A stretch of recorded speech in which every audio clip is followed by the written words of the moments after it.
చింతపండు పేరు వినగానే నోట్లో నీళ్లూరుతుంటాయి. పుల్ల పుల్లగా ఉండే చింతపండును వంటల్లో విరివిగా ఉపయోగిస్తూ ఉంటారు.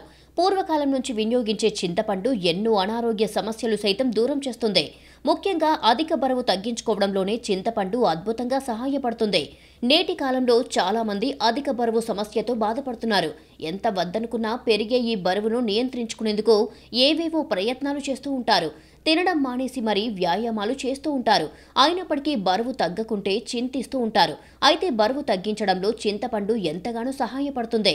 బరువు తగ్గాలి అని ప్రయత్నించేవారు చింతపండు రసం తాగడం వల్ల అందులో ఉండే డయాబెటిక్ గుణాలు శరీరంలో అదనపు కొవ్వును, విష పదార్థాలను బయటికి పంపిస్తాయి. అలాంటి చింతపండును మనం ప్రతిరోజు ఏదో ఒక రకంగా వాడుతూనే ఉంటాం.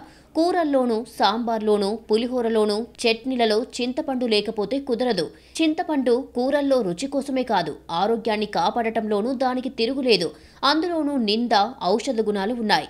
విటమిన్లు C, E, B, calcium, phosphorus, potassium, manganese, fibre అందులో ఉంటాయి. యాంటీ ఆక్సిడెంట్స్ కూడా ఎక్కువే. అయితే ఏదైనా లిమిటెడ్గా తీసుకుంటేనే ప్రయోజనాలు కలుగుతాయి. అదే ఎక్కువ మోతాదులో తీసుకుంటే కొన్ని సైడ్ ఎఫెక్ట్స్ వస్తాయి. చింతపండు ఎక్కువగా తీసుకుంటే కిడ్నీలో రాళ్లు ఏర్పడే ప్రమాదం ఉంది. షుగర్ ఉన్నవారు కూడా ఎక్కువగా తీసుకోవడం మంచిది కాదు. రక్తంలో చక్కెర స్థాయిలను పెంచుతుంది. అధిక రక్తపోటు ఉన్నవారు కూడా చింతపండు ఎక్కువగా తీసుకుంటే రక్తపోటులో హెచ్చుతగ్గులు ఎక్కువగా ఉంటాయని నిపుణులు చెప్తున్నారు. కాబట్టి బరువు తగ్గాలనే ఆశతో రోజు చింతపండును లిమిట్ మించి తినడం వల్ల ఆరోగ్య సమస్యలు తలెత్తే అవకాశం ఉందని వైద్యులు సూచిస్తున్నారు.